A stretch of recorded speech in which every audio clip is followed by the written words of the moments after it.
Babe of the day. Babe of the day. Jeanne Carmen. When I do a Babe of the Day video, I always try to pick interesting subjects. It can't just be, this is the babe, here are some hot pictures. There has to be something at least a little quirky about them. I'm proud to say that with Jeanne Carmen, I found a woman with a lot of quirks. She was known as an actress, model, and trick shot golfer. Jeanne was probably as well known for her golfing talents as she was for her other activities.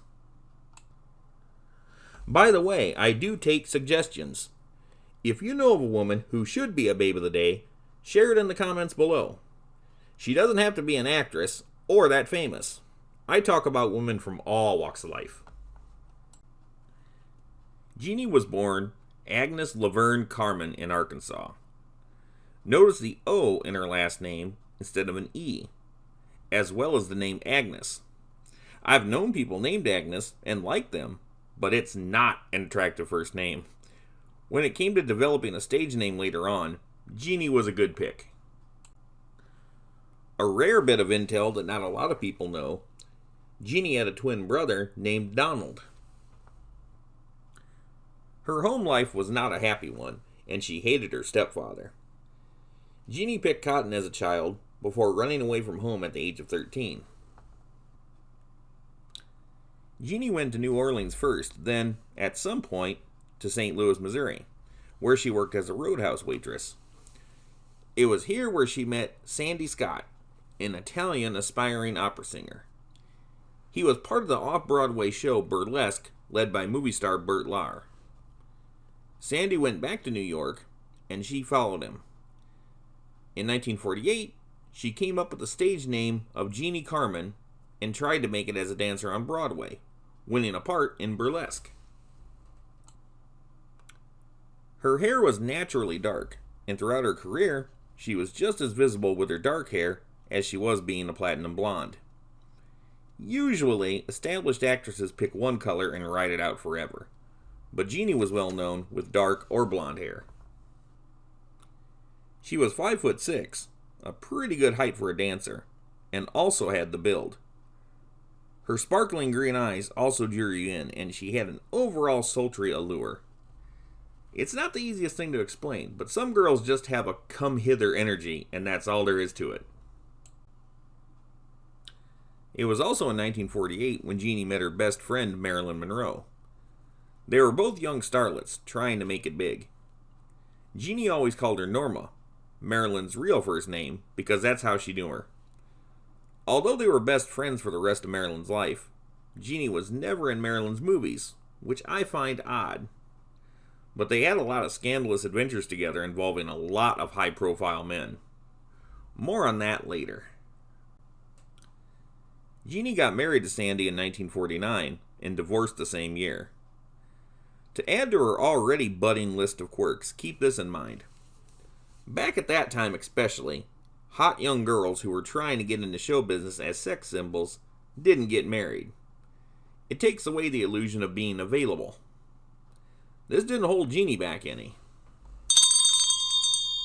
For some reason, Jeanne didn't stick with Broadway or dancing, and this isn't one of her best-known endeavors. Usually, if a girl is lucky enough to get into Broadway, they try to get bigger with that, but Jeanne went on to other interesting things. She got into modeling, primarily as a pinup model. She appeared in a lot of the men's magazines of the day, including Wink, Titter, Beauty Parade, Esquire, He, Girl Watcher Magazine Pictorial, Sensation, and Carnival, among others. She worked alongside other great pinup models of the time, such as Betty Page. In the 1940s, these magazines weren't exactly Playboy, but at the time, they were considered very hot and about as racy as you could get. Jeanne certainly established herself as being sultry. During the same time she was modeling as a pinup girl, she established her act of being a trick shot golfer. She was hired by professional golfer and trick shot artist Jack Redmond to wear the women's golf attire he was selling. For exhibition purposes, he decided to train Jeanne on how to do some trick shooting. She was in training for 6 months and discovered she had a natural talent for golf. Believe it or not, this has happened to a lot of people. There are a number of stories about people who never picked up a golf club in their life and very quickly found out that they were good at the sport. Sometimes it just happens that way.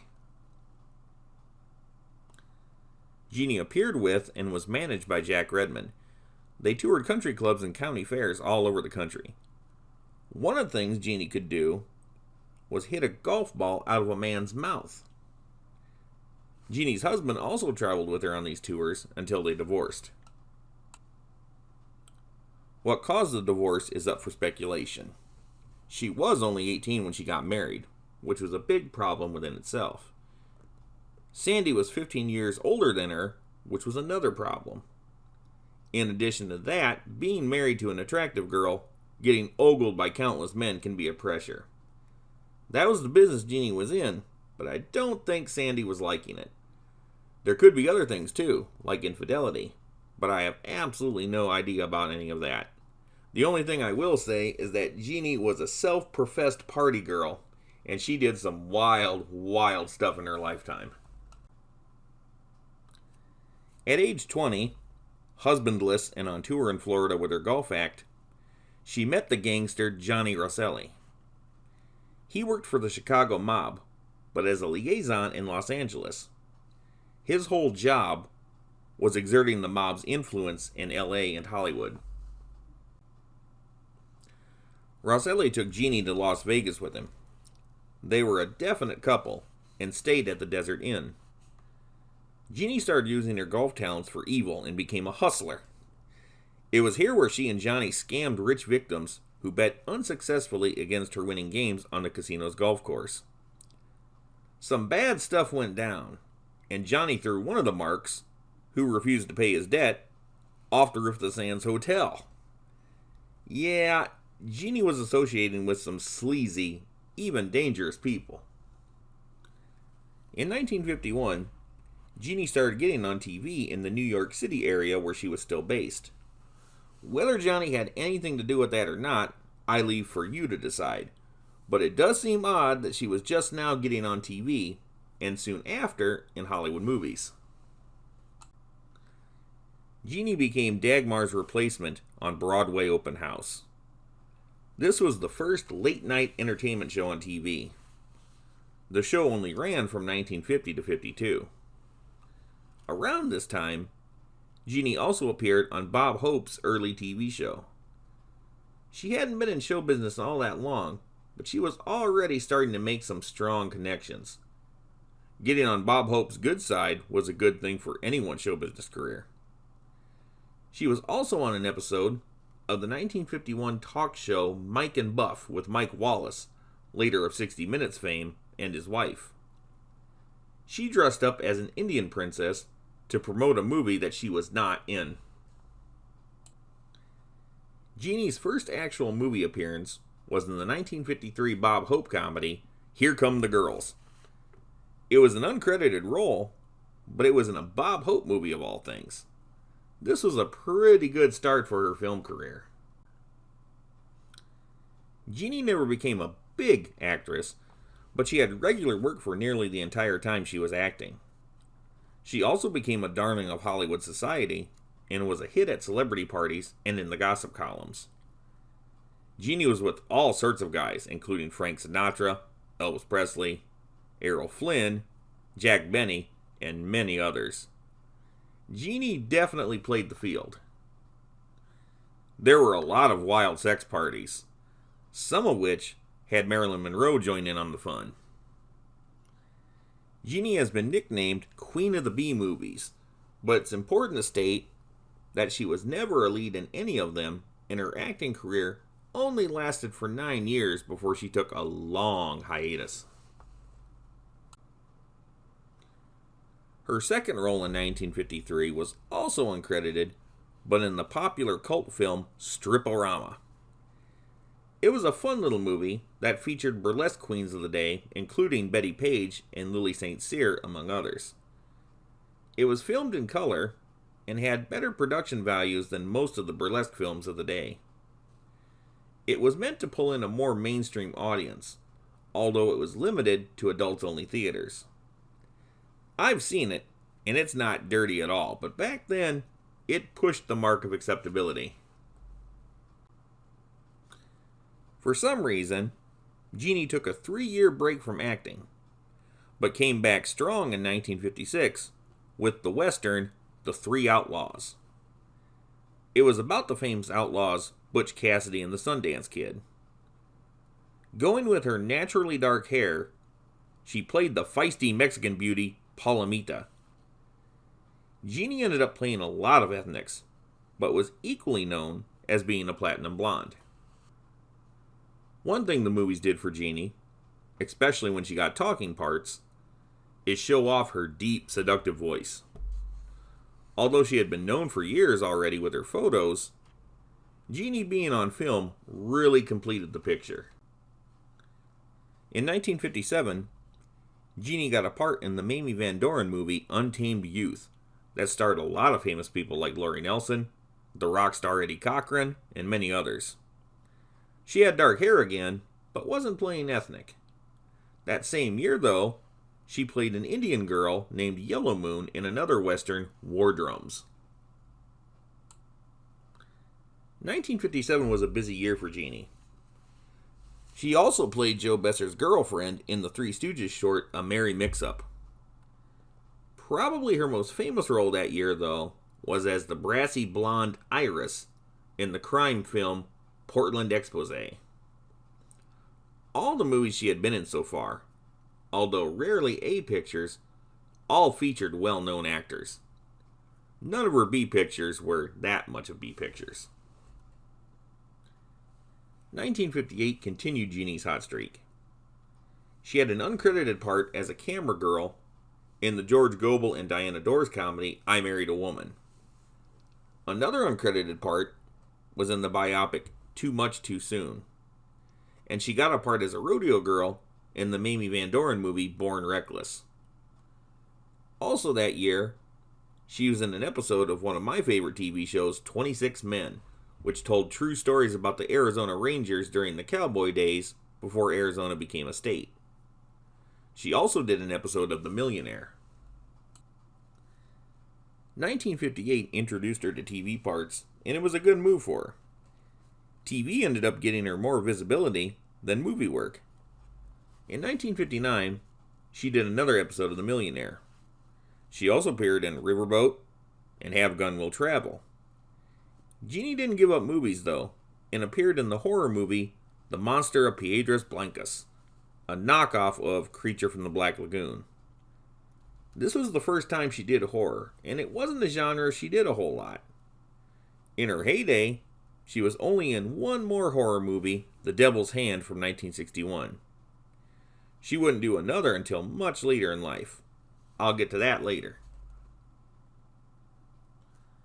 Much of what Jeanne Carmen was in was westerns and crime shows of the noir type. She also did the occasional comedy or drama, but horror and sci-fi just didn't happen for her a whole lot. 1960, 61, and 62 were good for Jeanne, professionally speaking, but it's amazing how many uncredited roles she was still getting. It's odd that at this time, having been in show business for as long as she was, that she wasn't receiving on-screen credit all the time. Still, the work didn't stop until she made it stop. Personally speaking, things for Jeanne were about as off the rails as they could get. She got addicted to sleeping pills in 1960, which she took with champagne. The people she knew were becoming more dangerous, or endangered. You just can't live that wild of a lifestyle without getting hurt or knowing someone who gets hurt. Remember that close friendship Jeanne had with Marilyn Monroe? Well, Marilyn died under extremely suspicious circumstances in 1962, the same year Jeanne took early retirement. She had a very intimate association with Marilyn Monroe and the Kennedys. After Marilyn's death, Jeanne was told by her old buddy Johnny Rosselli to leave town. Whatever the mob thought Jeanne had to say about Marilyn's death was pretty alarming, so leave town she did, fleeing to Scottsdale, Arizona. Although she stayed largely out of the spotlight for the rest of her life, Jeanne was certainly living under the radar for over a decade after Marilyn's death. In 1963, Jeanne married a stockbroker named Ben Campo, although the marriage wouldn't last. She got rid of her platinum blonde hair color and had 3 children. Jeanne lived pretty low-key and didn't talk about her life in Hollywood for many, many years.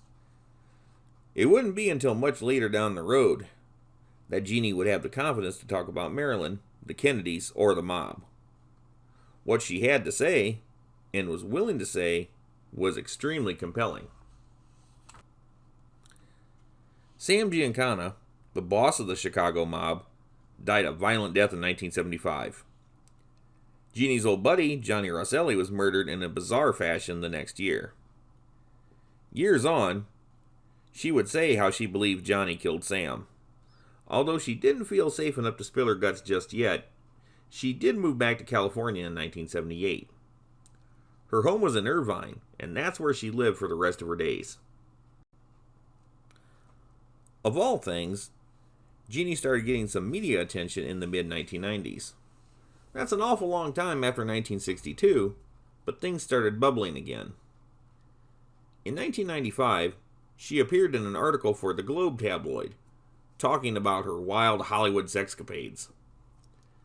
In 1998, she got a part in the George Michael music video Outside, where she played a woman who had a boy on a leash. Also that year, she was the subject of an True Hollywood story that told more about her life than she ever could have gotten away with 30 years earlier. After this, she was on a number of television expose shows talking about Marilyn, Elvis, Sinatra, and the Kennedys. She did a rather explosive but short interview for National Enquirer TV in 1999, where she said she absolutely knew that Marilyn Monroe didn't kill herself and that she suspected someone in particular of doing it, but didn't want to say because she wanted to keep breathing. I believe that late in life, Jeanne really wanted to let people know what she could get away with telling. A lot of the claims Jeanne made about her friend Marilyn Monroe have been controversial and heavily disputed. The pure plain fact of the matter is that Marilyn Monroe did not live a very clean life. I like Marilyn, but that's just what it is. I talk about Marilyn in her own Babe of the Day video. Jeanne didn't do a whole lot of acting when she returned to the spotlight, but she did do one last movie in 2005, The Naked Monster. It was a comedy horror movie that featured a lot of well-known people. Her character had the very unappealing name of Mrs. Lipschitz. In 2006, Jeanne's son, Brandon James, wrote her biography called Jeanne Carmen, My Wild, Wild Life. This had a lot more information than Jeanne ever revealed before. Her health was not great, and I think she really wanted this book out there before she died. In 2007, Jeanne passed away from lymphoma just 5 days before Christmas. At the time of her death, a biographical film based on Jeanne's life was planned, with a number of big-name actresses considered for the part. However, the movie didn't materialize.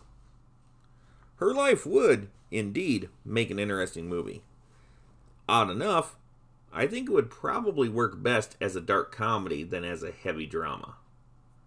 A lot of Jeanne's life was fun and frolic. Sure, there was tragedy, but everyone has that to some degree. I think the main takeaway when it comes to Jeanne Carmen is that she pursued a more fun, glamorous life and got it, although there were some pitfalls. Were there some things she would have done different? Whether she would admit to it or not, of course there would be. But overall, she made a success of herself and had a good life, earning her status as a Babe of the Day, Babe of the Day.